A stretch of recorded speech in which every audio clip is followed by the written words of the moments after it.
the reason I'm calling, you say there's no soul, and I agree with you. Okay.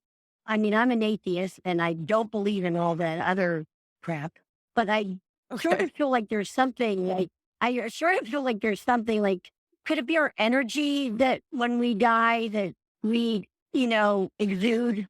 You know what I'm saying? I mean, I understand the concept of no soul. I understand the idea that, there's not that other entity in our body that relates to the brain. I listened to you explain it and I love listening to you sometimes. I feel so informed when I'm done, when you're done. But I just sometimes feel like there's just something else. Like I've practiced a little with the Ouija board and a little bit with the, having my cards read and stuff. And I don't know. I sometimes feel like there is something beyond our death. Is that wrong? Well, I think it's wrong. I wouldn't agree with that, and I have Well, I don't know why I asked. I knew you would, but I mean, the dummy me. But I mean, what I'm saying is, okay, explain to me, talk to me for a minute there. okay, I can for sure. So, first question to you would be what about you do you think continues in the same way that you exist now? Like do you believe that there is a you that after your body is dead continues to be you? No, not my body, but like how about like my energy, So is that you? just my energy. Well, Is that yeah, I is would that say, you? So I would say yes. how does you would say yes? So you would say that if you die, something that is you just continues on in its current form. I know that sounds so stupid, doesn't it? Now, when I think about it like that, that's stupid when you think about it like that. No, I that's guess not not. stupid. Okay, I mean, if it so isn't because my I energy, then obviously it would be me. But I mean, but if that doesn't continue on, then no, then there's nothing that continues on, I'll let Paul looks like he's right? about to make Well, I words, guess, so I'm gonna let and him what do you up. mean by energy here? Like, does energy, is it like E equals MC squared? Energy, is that what you mean? Like Well, literally well, yeah, I don't matter know. and Well, I energy? know. I mean, Or do you well, mean like just a just vibe? your I, energy. Don't you lose like? Isn't there something that like your body loses something when it dies and Oh, stuff? don't I say mean, 21 grams. Oh, that's been debunked. Please don't say 21 grams. Oh, been debunked. That's oh, that was a really I actually did a TikTok on how debunked that is because it was frustrating me so much that people kept reporting it. And it's just not the case. The guy, I can't remember the exact details. I'd have to find the TikTok. It's been a year or two since I did it. But the study that was done like in the early 1900s of this guy that was measuring people, there was just that died at the point of death. There was just one of the several people he measured that lost 21 grams. The rest of them either gained or lost a little bit, not that much. It was just one, if I remember correctly. And there was a mhm, problem with the calibration metric that he was utilizing, which is why he was getting inconsistent measurements. And it's mhm. one of those things, kind of like an urban legend, right? That it just takes a hold in the public consciousness and then becomes a truth without the background being dealt with at all. There's a reason that that wasn't and it wasn't repeatable. People did try again and it just wasn't the case. So, he had a nothing sample size. He was just choosing the hits and ignoring the misses, and there was an issue with the calibration on the measurements that he was using, and it was never repeated again. But people in the public consciousness believe that it is the case because they made a movie about it and because people talk about it all the time. But the 21 gram things is an urban legend, the myth. And we're looking for something to hold on to say there is something in order to justify the fact that there is nothing.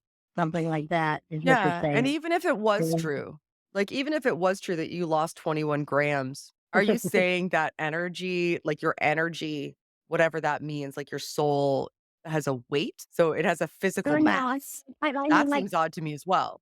I tend to think that I feel like like, well, I must have been high then when I did, because I feel like, there were times like I've seen a ghost, you know what I'm saying? Or I thought I did. Like I said, it might have just been a shadow monkey, but Mm. I thought I saw one. And but see, Mhm. so I could have been tired too. But I just hate to think sometimes that I think that's my biggest thing, having deconverted to the point that I accept myself for that. And I'm able to say I'm an atheist because I am an atheist. Okay. I Mhm. can't buy into everything else. But I just sometimes I think I'm grasping at something that, like, is it really all over when it's over? Isn't it terrible? So I mean, we're so no, that's not indoctrinated. terrible at Like all. I no. It's not even about And then indoctrination, there's that's just grappling with mortality. Like, the idea of your own mortality is something that people grapple with, and it makes sense from a psychological perspective to desire for the sake of reconciling, like, negative it doesn't make me emotions. a hypocrite. It No, it doesn't make No, doesn't me a make you a hypocrite when hypocrite. I think like that No, you're having because no. this there's times conversation like I right now, mhm. right? Like, you're searching. Yeah, I am. I guess I still am because there's times like also like there's times like I think like, oh, I'm like I'm so despondent about a situation or something, and I think and I catch myself. I'll go like I'll start saying these prayers that I learned when I was a kid. You know what I'm saying? And I think, oh, Gina, that is so hypocritical of yourself. You are, look at yourself. What are you? Are you an atheist or are you not an atheist? Do you believe or do? And I truly do not believe. I truly see the idiocy. I've listened to so many shows. When I found you guys, it like really helped me to solidify where I want to stand in my beliefs. Mhm. You know what I'm saying? But there's Yeah. times that I so catch myself thinking, what? Doesn't I've been make an you a atheist for hypocrite, 6 though. years, and Uh-huh. literally last week, I was gonna go on a road trip, and my tradition on a road trip is that I pray for safety, and I literally paused to pray for safety. 6 years later, I still and I don't feel that pause with anything, but I'm like, "Oh, yeah, that's where the prayer should go." Like, I definitely some of that stuff is slow in changing, but also you have to understand that religion was born out of that quest for what's more. Well, religion didn't give us that question. The question gave us religion. So don't feel like you're betraying something in that kind of way. It's you have the cart and the horse in the correct order, I think. Oh, that those words right there. That. Thank you, thank you. Because I was Yeah. just feeling, Deconstruction's a and when I do that, go ahead. I'm sorry. Oh, I just said deconstruction is a process.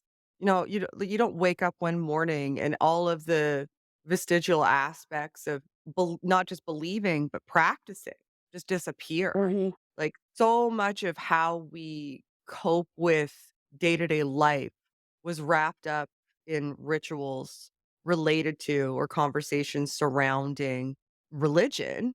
You don't just immediately stop that, like, your brain doesn't let you do that even. Like, that's not you being a hypocrite. I don't want you to judge yourself for that. That's not a fair place to put yourself in. You should be able to exist in those moments and explore what they actually mean so that you can work your way through them and find constructive and new ways to be able to reconcile and explore all of the aspects of your life where religion injected itself that you may not even have realized until it comes up in the moment. It's not you being a hypocrite. That's you going through a process that so many of us have gone through that you're entitled to have. Well, you know what? I was with somebody for 23 years till he passed away, and the love of my life. Or I met him when I was my first one, and we would talk about everything from the sun to the moon to the he thought the world was oh, flat and rocked back and forth. Wanted to kill him. Anyhow, but I seriously, and I wanted to just say I wanted to strangle him sometimes. But when he passed away, I don't think I realized just how much and his concept was like, "Oh, God, my cat." That's what he would say. God, my cat. He was true hippie. God, my cat. And I would say, "You're nuts. You're just nuts." Because at that point I was raised a Catholic and the whole bit, but I never felt that connection, and I never felt that it was real. I don't know, but so the older you get, the more you're able to come into your own thinking, and we would talk about everything.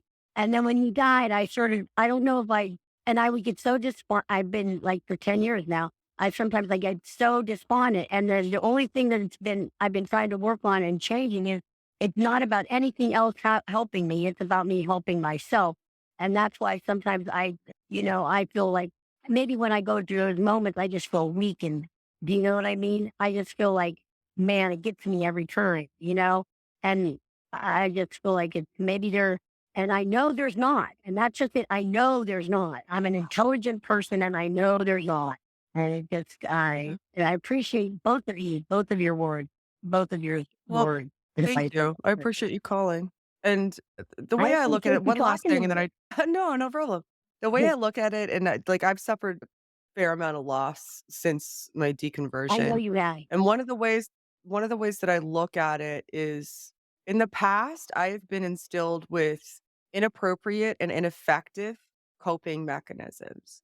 I have been taught that I can use religion as a coping mechanism when in fact it isn't a coping Mhm. mechanism. At best, it's kind of a band-aid. It's a way to placate myself temporarily, and I can keep doing that on rinse and repeat and feel supported by a community around me that's doing the same thing and telling me that that's the right thing to do. But in fact, I wasn't given actual ideas about what a coping mechanism really is, like not even a mechanism, what coping really is.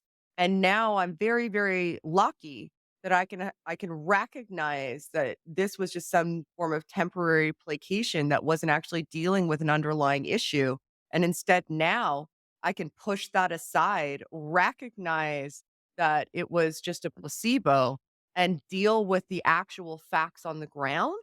And that's a gift to me because I have become a far more well-rounded person and a healthier person as a result of having that recognition. So I Mhm. hope that you can come to Yeah, that point yeah, too. And it wasn't an easy road. I didn't wake yeah. up like that the day after I stopped believing. Took a while.